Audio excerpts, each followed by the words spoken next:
Olá, meu nome é Alexandre Henrique, irei iniciar as aulas 24 e 25 do curso de Química 2 e vai ser as leis das reações químicas. Bom, a gente vai falar das leis das reações químicas e nas próximas aulas vai ser estequiometria, então a gente precisa dessa aula para entender a estequiometria. Bom, a lei das reações químicas começa com a lei de Lavoisier, onde que essa lei classifica a lei da conservação das massas. O que é isso? Que toda a massa do reagente vai ser igual à massa do produto, sempre. Por quê? Porque nada da natureza se perde, nada se cria, tudo se transforma. Então tudo fica constante. A massa dos reagentes vai ser sempre igual à massa dos produtos. Vejamos essa reação. Aqui tem uma matéria orgânica, o carvão, reagindo com oxigênio, formando CO2 e água. Isso aqui é uma reação de combustão, como a gente estudou lá nas reações de combustão da lei de Hess e da energia das entalpias. Bom, se você tem 12 gramas de carvão e você tem 32 gramas de oxigênio, você gera 44 gramas de CO2. É uma soma, 44 gramas, então tem 44 gramas do reagente, vai ter 44 gramas do produto. Mas os físicos não entendiam isso, por quê? Os químicos, na verdade. Porque quando ele pegava uma balança e colocava carbono e CO2 do lado, nunca dava exato essa balança. Essa balança nunca ficava assim. Essa balança sempre pendia para o lado do carbono. O carbono sempre ficava mais pesado. Por quê? Porque o carbono ele é sólido e o CO2 é gasoso. Então, quando essa reação ocorria, a balança inclinava para o lado dos reagentes, porque isso aqui evaporava, virava gás. Então, toda vez, isso caiu na Unicamp, já caiu na FUVEST, falando o que ia acontecer com a balança. A balança sempre ia pender para o lado do carvão, porque o carvão é sólido e forma um gás, mas o gás se dissipa no ar. Então, a balança tende a pesar mais para o lado do carvão. Não ficar estável, como deveria ficar assim. Esse seria a justificativa dessa reação, conservação de massa. Mas não ocorre na balança. A balança pende para o lado do carvão. Por quê? Porque na reação química ocorre a formação de gás e esse gás se dissipa. A mesma coisa ocorre aqui, Antes, se a gente pegar a metade, vê como que a conservação das massas sempre se conserva. Se a gente pegar a metade de carvão, a gente vai pegar a metade também de oxigênio, gás oxigênio, que vai formar a metade também de CO2. Então vai ser 22 gramas. 16 mais 6, 22 gramas. E sempre assim, se eu pegar mais a metade disso aqui, vai ser a metade disso, que vai ser a metade disso. 8 mais 3, 11. Então, a conservação da massa, segundo a lei de Lavoisier, sempre se mantém. A massa dos reagentes é exatamente igual à massa dos produtos. Isso ocorre também para formar um óxido de ferro. O que é o óxido de ferro? Perceba. Você tem o ferro metálico, e você reage com oxigênio. Se você reagir com oxigênio, no início só tem ferro. E posteriormente tem ferro mais oxigênio. Então essa balança, ela deveria ficar assim, mas não é o que ocorre. Por quê? Porque no início da reação, o oxigênio é gás, então ele não consegue ficar na balança.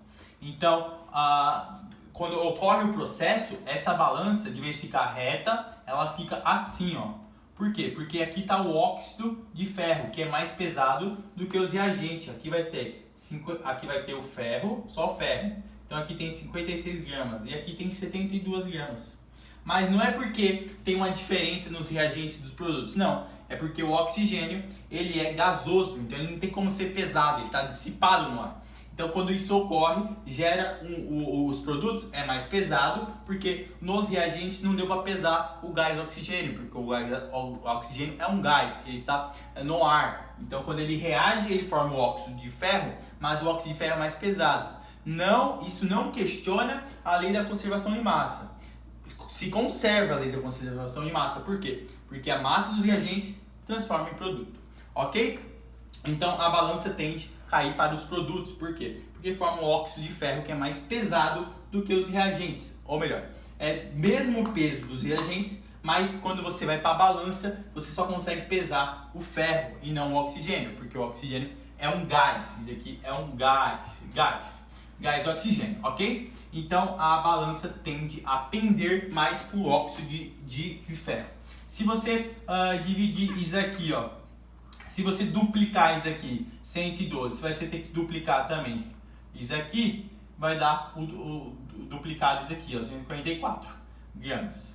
Então, toda vez que você divide ou você duplica, você conserva todos os reagentes e também os produtos. Se você duplica os reagentes, você também tem que duplicar os produtos. Se lembra que a balança vai pender mais para o óxido de ferro, porque o óxido de ferro consegue pegar as moléculas de oxigênio e transformar em um sólido, enquanto que os reagentes não tem tem o mesmo peso, mas não tem como pesar, porque o reagente tem um gás e o gás está dissipado no ar e não tem como pesar esse gás, porque esse gás está no ar, então ele só pesa o ferro. Por isso que a balança pende para baixo, a balança fica assim, ó, que aqui é o óxido de ferro e aqui é o ferro mais o oxigênio, mas o oxigênio não tem como pesar, né? Então, porque o oxigênio é um gás. Então, o processo fica pendendo mais para o ferro, o óxido de ferro, ok? Então, essa é a lei da conservação de massas. A massa dos reagentes é igual à massa dos produtos. E tem uma outra lei que nos direciona para a estequiometria, que é a lei de Proust. A lei de Proust fala que é a lei das proporções definidas. O que é isso? A proporção entre reagentes e produtos é constante. Ó, pega essa reação aqui, ó. Olha essa. 12 sobre 6 é igual a 32 sobre 16, que é igual a 42 sobre 22. Isso é tudo igual a 2. Então, é constante isso, sempre é constante. A proporção entre reagentes e produto sempre vai ser 2. Então, ó, pega essa reação aqui, ó. 56 sobre 112 vai ser igual a 16 sobre 32, que é igual a 72 dividido por 144, 144. Isso é igual a 1 meio. Então, o meio sempre vai ser constante. Então, a proporção entre reagentes e produtos é sempre constante, é sempre de 1 meio. Aqui é 1 meio, 1 meio, 1 meio. Aqui é 2, 2, 2. Entendeu? Então, aqui é 2, 2, 2, aqui é 1 meio, 1 meio, 1 meio. Então, sempre é constante essa proporcionalidade. Ó, vamos pegar essa reação aqui, ó. O gás de nitrogênio mais o gás de hidrogênio formando o amônio. Perceba que tem os expoentes, né? 1 para 3 para 2. Bom, se eu pego 28 gramas de nitrogênio e a gente reage com 6 gramas de gás hidrogênio, a gente gera 34 gramas de amônia. Agora, se a gente duplicar a quantidade de hidrogênio, ó, dupliquei. A gente tem que duplicar também a quantidade de hidrogênio para duplicar a quantidade de amônia, ok? Agora, se eu duplicar e botar mais um pouco de nitrogênio, o que acontece? Por exemplo, eu coloco 57 gramas mais 12 gramas, vai formar 68 gramas. Mas aí eu ia falar, calma, isso aqui não está sendo conservado. Aqui tem mais reagentes do que produto, então a lei de Lavoisier está sendo ferida. Não, porque aqui fica com mais 1 gramas, que é o excesso. Porque a reação está, os reagentes estão em excesso. Então, quando os reagentes estão em excesso, isso fica em excesso para os produtos. Então, você gera 68 gramas de amônio, mais 1 grama de excesso. Então, você conserva, porque aqui ó, vai dar 57 mais 12, então 57 mais 12, 9, 69. E aqui também ó, é exatamente igual a 69 gramas dos produtos. Então, os reagentes têm a mesma massa dos produtos. Ó, entender isso é fundamental para entender a estequiometria, porque na estequiometria tudo vai ser assim, tudo vai ser definido como a massa dos produtos sempre vai ser igual à massa dos reagentes e também a proporção dos reagentes e produtos sempre vai ser constante, nunca vai mudar. Você só precisa dos coeficientes estequiométricos. Então, na próxima aula, irei começar a estequiometria. Então, entenda que a lei de Lavoisier e a lei de Prost, ela é perguntada pelos vestibulares, principalmente a lei de Lavoisier, falando que é a conservação de massa, e também perguntando sobre essa balança, como é que essa balança vai ficar. Todas deveriam ficar exatamente iguais, mas ocorre o pêndulo de algumas, porque algumas reações formam gás, e esse gás se dissipa e não fica na balança, deixando essa balança pendente para o lado dos reagentes ou lado dos produtos. Mas o que seria ideal, se a gente conseguisse colocar dentro de um becker fechado, seria sempre constante esse peso, porque a massa dos reagentes é sempre igual à massa dos produtos. Ok? Então deixa o like, até a próxima aula e a gente vai começar a estequiometria, vai ser um longo processo na estequiometria. Ok? Tchau, tchau!